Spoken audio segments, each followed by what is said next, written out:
This video is about data storage systems in data science application. So when you are working with any data science project, so obviously the first and foremost thing is data collection. So that is very important. So once if you collect the relevant data only, then you can analyze it. And also the storage system. So that plays a major role because if you want to analyze it, so your data storage system should support faster access, faster retrieval, and some good indexing methods. So these kind of things or should be taken care when you are working with data science applications. Okay, so for that, data storage systems are very important. So let's see what is data storage and what are the different strategies that you have to follow when you are selecting a data storage systems. So that will be discussed in this video. First, get into the introduction about data storage. So what is data storing? So it's very simple, storing the useful data. So which helps to understand the data and which helps to infer some knowledge from that data.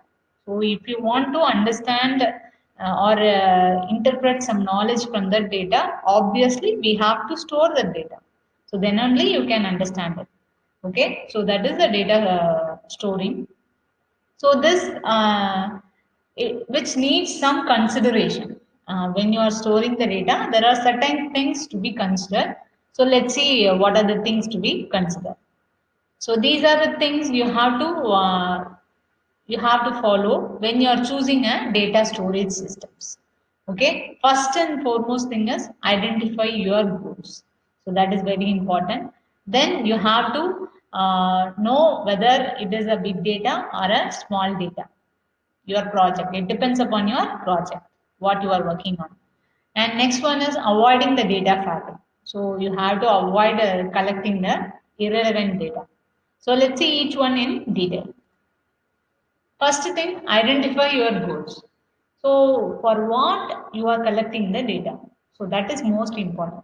For example, in data science applications, so for example, if you want to analyze the sales prediction, what will be the sales prediction for the next year.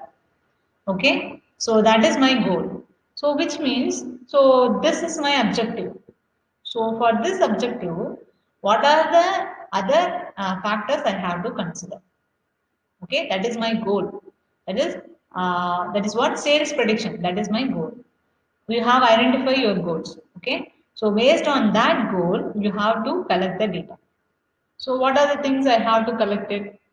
So obviously, what name of the customer and location where he or she purchases, and the frequent of purchase, purchased amount, and in which branch, in which year. So everything is considered. So those things are relevant for the goal.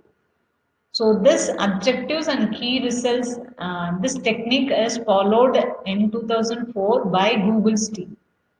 Okay, so this is very much perfect when you are choosing a data storage systems. So obviously, so many companies like Amazon, Zalando, so many companies are following this strategy, objectives and key results.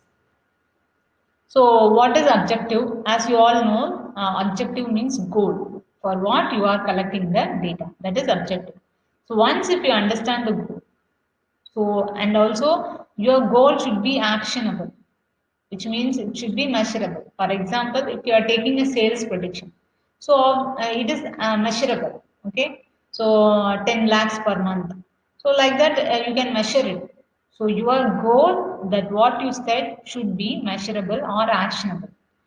Then you have to prioritize the things which are required to achieve the goal. For example, frequent of purchase, location. So these things are the other things that you have to collect relevant to the goal. Okay. So objectives and key results means, so what is your objective and what are the things to be required to achieve the objective. Okay.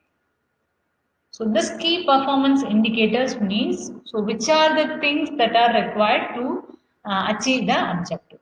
As I told you before, sales prediction means, so how many products are purchased, what are the products are purchased, location of purchase, frequent of purchase. So these are the indicators which are relevant to the goal. So these things are called key performance indicators. Okay, so which are the data that are relevant to the goal? So those data are called key performance indicators. So these things should also be a measurable value. Okay, objective should also be measurable, and this key performance indicators should also be measurable. For example, if you take any job application management website, okay, in that website, if you are setting the goal as how many people are hired per month, okay, so that is my goal. So what are the key performance indicators? So the number of candidates applied, a number of candidates got interviewed, then number of candidates are rejected. So these are the things that are relevant to the goal. So these things are called as the key performance indicators. So this key performance indicators means which are all the variables that are relevant to the goal, and these variables should be the measurable values. Okay, so that is called KPI.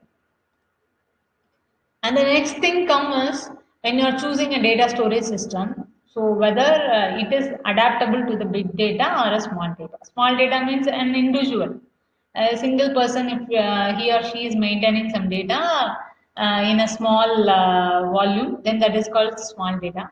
Big data means we are collecting the data from different sources. So real time, obviously, we are collecting from different locations. So we have to organize those data in a common format. So those things have to be considered. So when you are choosing data storage systems, you have to consider based on the whether it should support the big data or it will support the small data. So these things are should be considered. So in a large organization means big data, obviously it should support big data because millions of transactions are happening every day, and so many social media reviews have to be collected, everything has to be taken care. But if it is a small scale project, then it can deal with small data set like Oracle, something like that. So, and the last factor is avoiding the data fatigue. So, which means avoiding the storage of unnecessary or irrelevant data to the goal. So, what is the data required to achieve the goal? So, those data should be collected. Other than that, that is not required. And also, you can reduce the size of the data by considering some intelligent factors. For example, latitude and longitude. So, which means you can store that data in the form of geocodes. So, these kind of relevancy and some intelligent factor in storing the data based on the size consideration. So, everything has to be taken care. So these are the steps for avoiding the data fatigue. Uh, so first and foremost thing is you have to understand the existing process. So based on that existing process, you have to collect the data.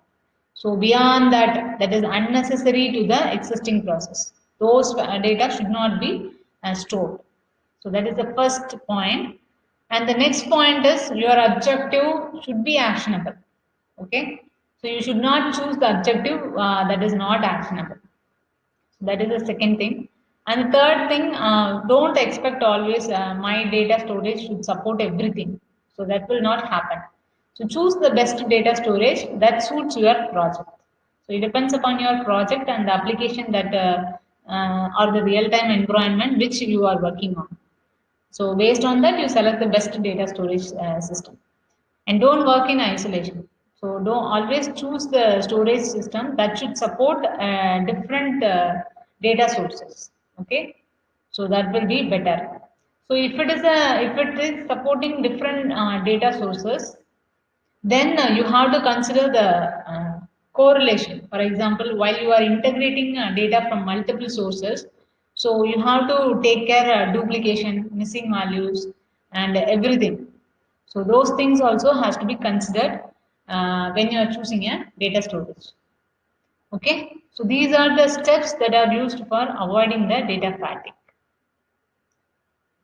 So, so in this video we have seen about what is data storage, what is the purpose of the data storing, and how do you choose the data storage systems. So what are the different strategies we can follow to select the best data storage systems for especially the data science applications.